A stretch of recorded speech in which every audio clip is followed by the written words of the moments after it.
definitely see Chelsea, something like that if happening as well. if Van Dijk rejects his offer, Chelsea go, look, Liverpool, there's 30 million for Van Dijk. Hey, look, Rams, we got to speak about Trent and Salah. Guys, speak about Trent, maybe, bro.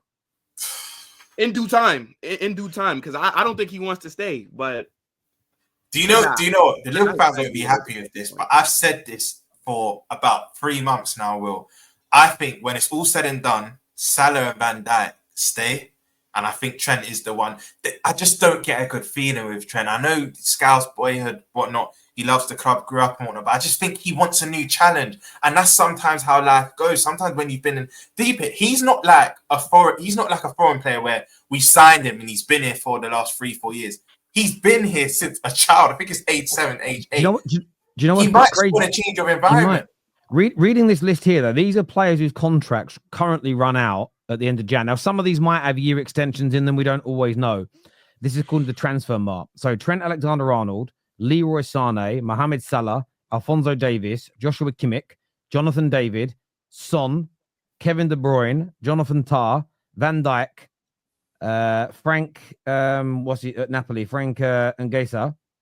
You've got Tarek Mitchell of Crystal Palace, Angel Gomez, who's currently at Lille, the ex-Man United player, Sean Longstaff, Amad Diallo. He does have a 1-year extension. I only know that because I'm a United fan. Dominic Calvert-Lewin, Ferland Mendy, Carl Walker-Peters, Lionel Messi. His contract runs out in the summer as well. Mendy's not correct. He signed a new deal like a few months ago. Oh, did he? ago. Okay, that's just that's done then. It's got on here as well. Thomas Partey, Harry Maguire. This is an interesting one from Brentford. I mean, this is squad building wise. Christian Norgard, who's someone, he's not a well beater, but if you need a bit of a squad player, he's there. He does a job.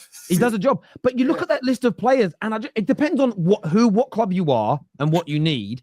But if you're someone that needs some goals, you might be like, listen, Jonathan David, pretty good. Maybe we bring him in now, not the summer. Offer him £20 million because what conceivably are Lille going to achieve? Do you know what I mean? So they could do that. You've got Joshua Kimmich as an example. There is a new contract on the table for Jonathan David that he's negotiating, I think. But this is the point I'm making. If he says no to it, then you go in there and say, look, how about we pay? Again, it all depends on how much you need that player and the gamble. And someone here a minute ago said, Terry, why would... I can't That's find where the comment January's now, always been good, right? As well, is like players at smaller clubs can't resist the step up, so they force the move. Absolutely, and it all depends on who the position you're in. Someone said earlier, Chelsea don't really have the money to do that. If you're in a Champions League position and it looks like you're going to make it, but you're in a title race, yes, you're going to get Champions League money next year. The money you get for winning the titles there, it might be worth a £30 million gamble or £40 million gamble to go and try and do that. But let us know your thoughts and feelings in the comment section, people. This comment here says this year may be too early. However, if we have a good summer, then I think next year it will really be exciting for us with young Willian in this attack. Yeah, but I think the question at the beginning was, are you in the title race? And people are answering the question, will you win the title? And that's two different questions, essentially. I think Dan answered and said, we don't have a defense. That's answering the question, will you win the title? Like this question is. And Chelsea, by definition, I think, and it depends who you ask as well. If you ask Enzo Maresca and the players, they're going to play it down because they don't want the pressure. But maybe, and it depends on whose definition of what a title race is. My one's pretty broad. I think everybody's in a title race, essentially, until they're not. Some teams are more likely to win it than others. Chelsea are in the title race. They've showed it by their actions, not only by the points they got, by the metrics they're accumulating, the money they've spent, which is more money than any other club in a very short space of time. Whether people rate the players or not, whether people have rated them, other people have rated them before, they're in the title race, I think. And if you ask, and I've obviously heard the earlier show with yourself, Terry, and others, and you guys answered a very poignant point, especially amongst content creators, where essentially people just get into the situation where they're pretending they're not in title races, and it makes the conversation so boring. We don't want to be in a title. No, we're not in a title race. It's no. Come on, you said last year we were rubbish. You didn't rate this player. And it's just, you don't even talk. It's like, it gets into semantics and needless arguments. You are who you are. You're the second best team in the country. You don't look like you're going to lose anytime soon. and you're building up momentum. And the worst thing I think for rivals about Chelsea, they look happy. Their squad looks happy, and a happy squad and a happy teammates are dangerous ones. And so, yeah, if I was a Chelsea fan, some have just embraced and said, yeah, we are in the title race. And what's the worst going to happen? Some rival fan whose team is probably mid-table is going to banter you if you don't win. Do you not think Chelsea are fortunate for where they are in a sense, though, because of the Man City and Arsenal fall off? So what? So what? I'll say so what? I just think we have to be wary of what those teams are still capable. No, but the doing. question is, are you in the title race? Yes, you are in the title race. By points, Chelsea are in a title race. But no, you're not. But you're saying it's almost like by accident. It's not by accident. You spent 1.5 billion. I think Chelsea are probably, if you spoke to the board, they're probably ahead of the curve on where they thought they'd be at this point in the season. Why does the money get brought up though, Toon Tactics TV? Like, why? Say that again? No, I said, like, why does the money always get brought up when it's not like Chelsea? They went out there and spent the 1.2 or 1.5 billion on world beaters. They spent a majority of that money on young players. It doesn't matter. It doesn't matter. I think that does matter massively. That does matter. You see, they didn't go by like we've already gone from the conversation of are you in the title race to but we spent 1.5 billion, but it don't really. We spent it on trash. Money. We spent it on young players. No, but Will's not saying we've spent it on trash either. But what he's saying is it's not been bought. No, we didn't buy it on world class. And I'm saying to you, so what? You've got to take for example, you played yesterday. You got to play 17, 18-year-olds in Kazakhstan. Now you got a fresh squad ready to play Brentford. That's what 1.5 billion buys you. It buys you a whole new team.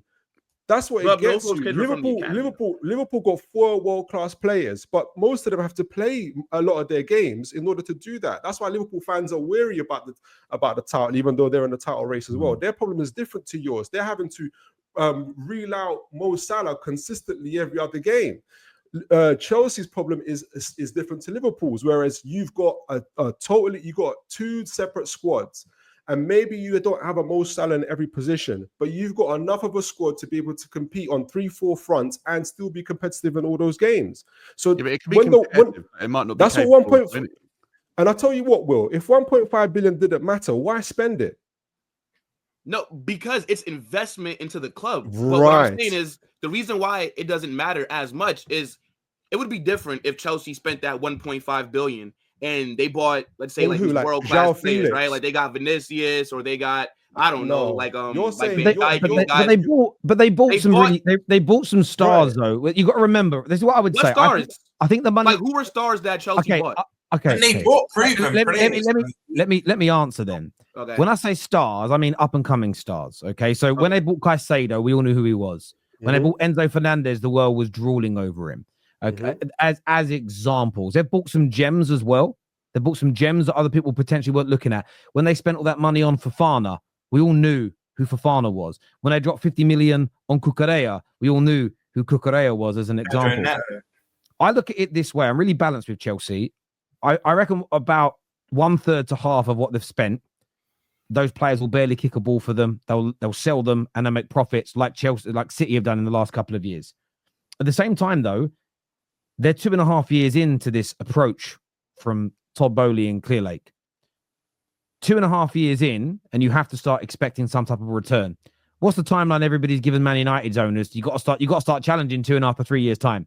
So if Man United's new owners spend £500 million or £1 billion over the next 3 seasons, I would expect us to be moving towards going into that 3rd season, moving towards challenging for Premier League titles. So I think that the money invested holds some water.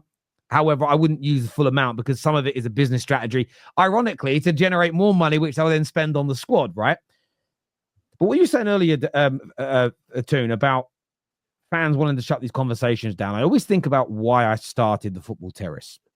Initially, we were a Man United channel, a bunch of lads that used to get in a minibus and go up to Old Trafford, and it was called the Devil's Bus TV.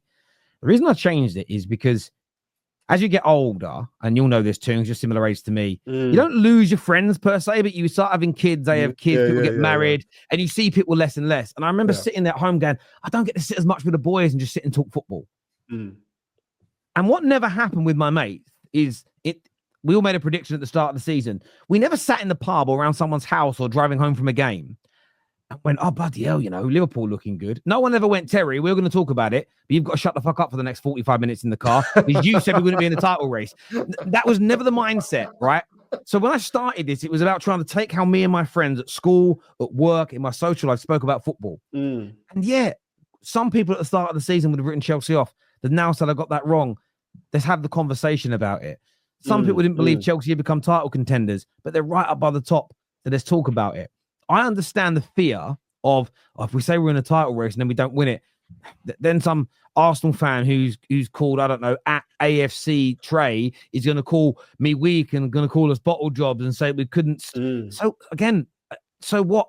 Again, there's a few things that are better than being in title races, which is winning the league. Okay. Yeah. But being in a title race in the Premier League makes you one of the best teams in Europe, almost by default, because it's one of the hardest leagues. So that's why I've always said I think winning trophies is very important. But I think if your club is in title races and then you consistently become in those title races, by and large, your chance, therefore, of winning other trophies increases. So I would, typically speaking, going into a season, if someone said to me, Terry, no guarantees of being in the title race, but you might win a trophy, or guarantee of you got a good chance of winning a trophy, or we can't tell you your chances of winning a trophy, but you'll definitely be in the title race, I'd pick the title race option because you're typically a better team. So Chelsea fans, just stop worrying about the silly banter that you're going to get online from people for not winning it.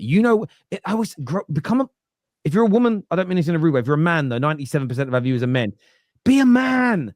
Grow thicker skin. Let the water run off your back like a duck. And ignore I made a mistake earlier talking about why I support Man United, and I accidentally slipped and said Arsenal, and I didn't even realize when I was streaming. And it's going to get out there now. I don't know if people will tell you you're going to get a lot of heat for that. I don't care. It isn't serious. Like I don't care. It doesn't bother me. I've always said that if you put your neck on the line and you say, "Look, we're winning and whatnot," and you don't, the worst that can happen, you're going to get goaded for it. You could just say, well, I was back in my club, the club I love, the club I support. It's as simple as that. I'm very grounded, right? But even me, this season, I was like, I think we're better than everyone else. I think we'll spend a bit in January. We're winning this league. If we don't win this league now, I'm going to get loads of inboxes. Oh, you're this, you're that. You said this and I'll be like, yeah, and I was wrong. And then you move on with your life. Yeah, but Ron, do you not think you can come at that argument from a slight? I actually don't know if I buy. I buy into it a little bit with what you're saying about Chelsea fans being worried about potentially having this pylon coming from somewhere. I mean, I'm not basing my opinion on that at all. I don't care what anyone else has to say. By the way, sorry, Dan, Terry, if you don't win Europa League, I'm coming for you, by the way. Just on this point. I'm joking. I do think Chelsea we're unbeaten in it, mate. We're unbeaten. That's all right. Sorry, Dan. It's cool.